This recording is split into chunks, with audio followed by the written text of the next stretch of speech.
Okay, so gentlemen, today we're going to work on polar coordinates. This is an entirely new coordinate system. You're used to graphing x versus y. Okay, so we are going to plot a point, but it is going to be r versus theta, okay? Let's first talk about the piece of graph paper. On a polar coordinate system, you have a center point called the pole, like an origin. You have concentric circles. Those are the radius. So if r is 3, you'll go out the third concentric circle. If r is 6, you'll go out the sixth one, okay? All right, the polar axis is the positive x-axis like you're used to in an xy coordinate plane, okay? All right, so we want to plot points. Again, it takes two coordinates, an r and a theta. R is the directed distance from the pole out the concentric circle. Theta is the angle at which you're going to go out. Now, if you look at our graph paper, let's go back to earlier material. Let's plot at least the angles in the first quadrant. So this angle is 0. This will be pi over 6. That's 30. I did not put the 45 on here just so that there wasn't so many lines. We will ballpark 45 between 30 and 60. Okay, so pi over 3, pi over 2. Okay, now I'm just going to do quadrantals. Pi, 3 pi over 2, and then our wrap of 2 pi. I think you can figure out the other angles, okay?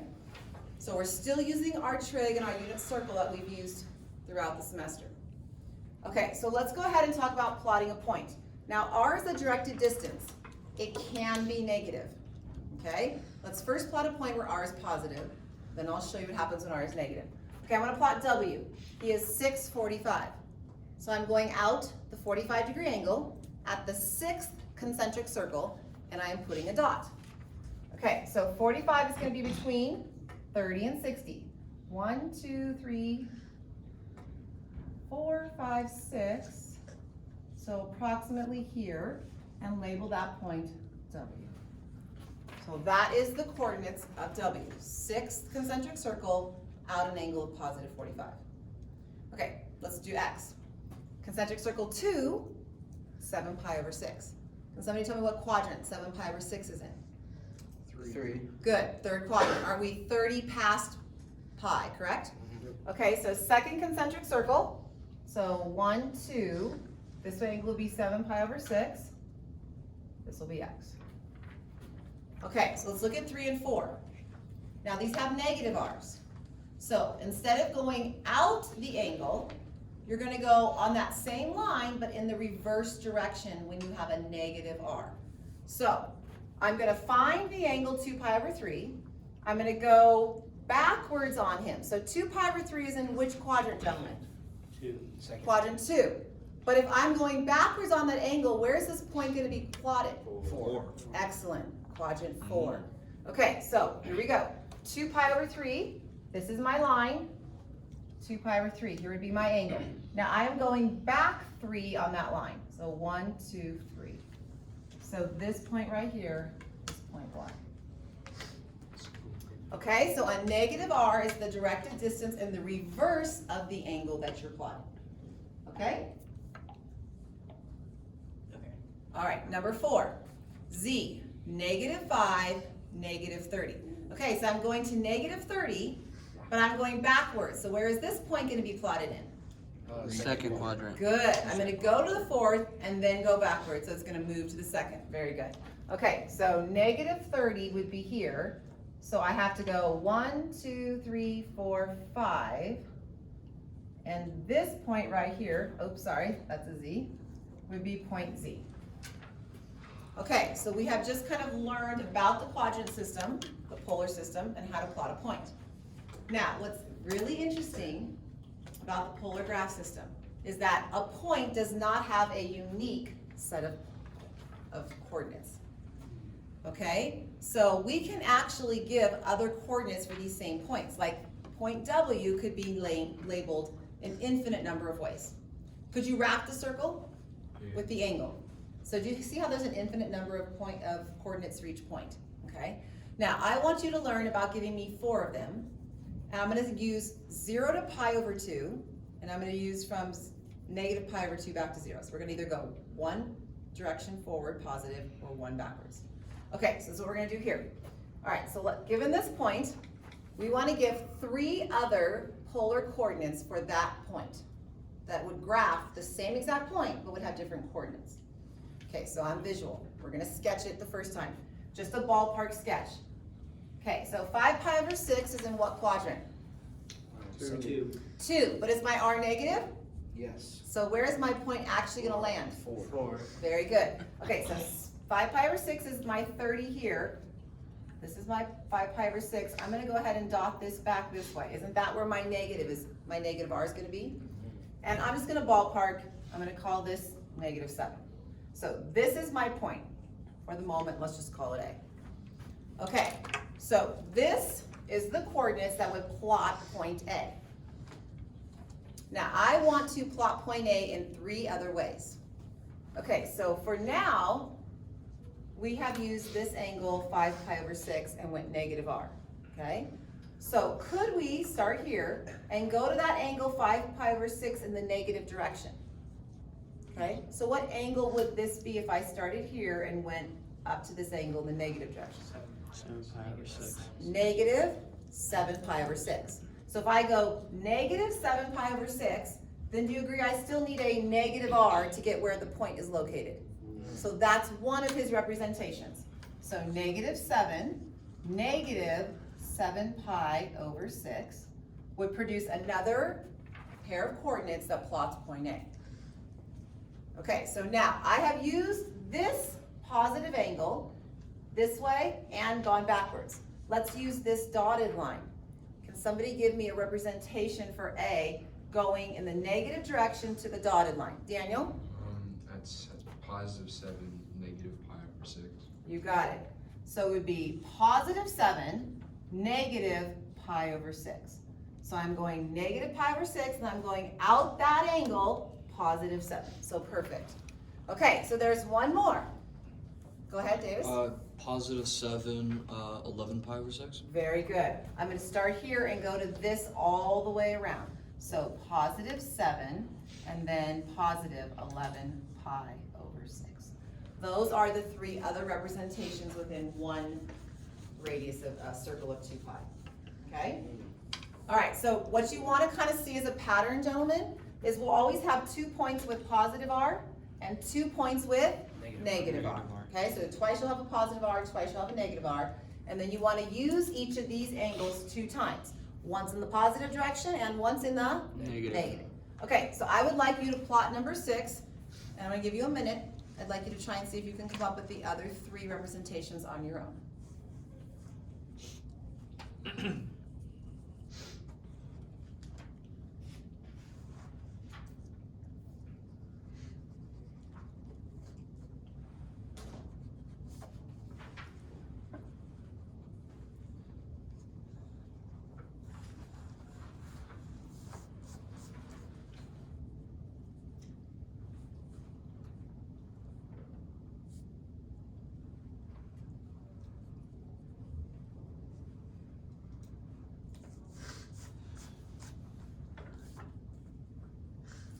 To make sure we've all started correctly, where is this point being plotted? In which quadrant, gentlemen? Third. Fourth. In the Fourth. Third. It's in the third. -3 pi over 4. You're going to start. Okay, so let's sketch the picture just to make sure we all get started correctly. We're here. This is 345 in the negative direction, and r is positive. So are we out here someplace? Okay, we could call that our point A. Okay, and this angle right here is -3 pi over 4. That's right. Okay, so continue from there, but that is exactly the picture you need to get first to get the next 3 representations.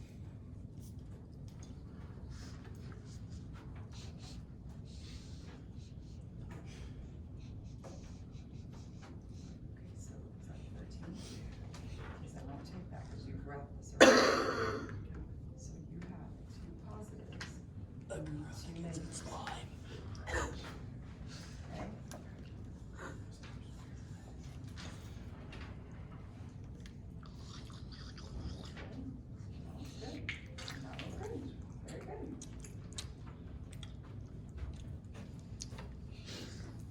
Okay, so the first one I'm gonna think about is taking 0 and going to this angle, do you agree? So from 0 to this line I drew is what angle then? 5 pi over 4. 5 pi over 4, and we agree that has a positive r. Positive. Yep. Okay, so this will be 5 comma 5 pi over 4. Okay, so now, to make things a little helpful, if you drew a little dotted line going out here, isn't this the other angle you're gonna have to work off of? Correctamundo. Okay, so if I wanna use that angle in the positive direction, do you agree that this angle would be pi over 4? With a negative r. Right, but instead of going out, we have to come out this angle, we have to come back, so this would have to be a Yeah. negative 5. Okay, now we also want to get to that same angle going in the negative direction, don't we? So we're going to start here and we're going to go all the way around to that dotted line. So that's going to be an angle of Negative? 7 pi 7 over pi 4. over 4. good. And what's the r going to have to be at that same point? Negative 5. Negative 5. So those are the other 3 representations of that point. Okay? So you can do it without the graph, but for me, the graph visual really helps me to think about what quadrant I'm in and what I'm doing. Okay, so now that we've learned how to graph a polar coordinate, we need to learn what would happen if we placed the XY plane on top of this piece of polar graph paper. So if I give you a point in polar, could you convert it to rectangular, XY? No. If I give you a point in rectangular, can you convert it to polar, r theta? And the answer is yes, okay? Mhm. All right, now, a picture, again, in my eyes, is worth everything. So let's look at this. If we place, trying to picture this graph, this 2 pieces of axes as x and y, but also picture it as 0 and pi over 2, right? Okay, so if I want to plot a point in the xy plane, let's make a right triangle. Do we all agree that this distance from here to here is a distance of x, right? Okay, and then the distance from here up to here is my distance y, and this point is represented by the point xy. Now that's on a Cartesian plane, x versus y. Now, if I was looking at this on a concentric circle polar coordinate system, do you agree that this distance here represents who? Theta. This hypotenuse would represent the distance out, which is not theta, Oh. that's my angle. What That's is your this? R. That would be Good, r. do you agree? This is my r. Okay, that's my r. Where's my theta? It's the angle. It's the angle in this triangle, do you agree? Okay, so this is the angle theta. So I'm trying to superimpose the 2 pieces of graph paper on top of each other and draw that triangle. Okay, these are the formulas that are going to convert us between the 2 different coordinate systems. I'd like to show you where they come from. Why is x equal to r cosine theta? From that last unit. Right, look at the picture. If I did the cosine of theta, gentlemen, what would that be in this triangle? Cosine of theta. X over r, perfect. And if I wanted to solve for solve for x when I multiply both sides by r. So x is equal to r cosine theta. And look right here, that's where that comes from. If you have a point in polar, r theta, and you want to find his x coordinate on a Cartesian plane, you just take r and multiply by the cosine of theta. Now, haven't we studied all for 2 chapters now that x is always cosine, right? So do you agree if I set up the same thing? Look, the sine of theta would equal to Y over r. y over r. Solving for y would equal R sine theta. r sine theta. Okay, so this and this is the conversion that you need to know to get from polar to rectangular. So given something r theta, can you give it to me in xy? Sure. Okay? All right, so those are the first 2 formulas. Now, look at the next 2 formulas. If you have a point in Cartesian, x comma y, how do you get to r theta? Well, isn't that a right triangle? So r is simply just the Pythagorean theorem. So look here, x squared plus y squared equals r squared. You can solve for r. That'll give you your directed distance. How are you going to find theta? Well, the tangent of an angle, isn't that the y over the x? And don't you have the y and the x from the point? Okay, so these first 2, this is converting to xy, and these two equations are converting to Polar. polar r theta. All right, you will need to learn these formulas. I will not give them to you on the next test, okay? So you have to understand what's happening. All right, let's do these first two. All right, so I am giving you in terms of polar r and theta. And we want to go to xy. I consider this the easy direction because I know to find the x coordinate, I just take r, 3, and I multiply by the cosine of the angle. Okay, so now let's draw a little reference triangle over here for a second. Here's 30, here's 60, 1, 2, root 3.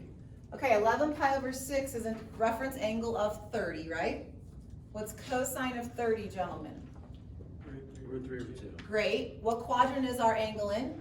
Fourth. Fourth. What do we know about cosine in fourth? Positive. It's positive. Okay, so this is going to become 3 times root 3 over 2.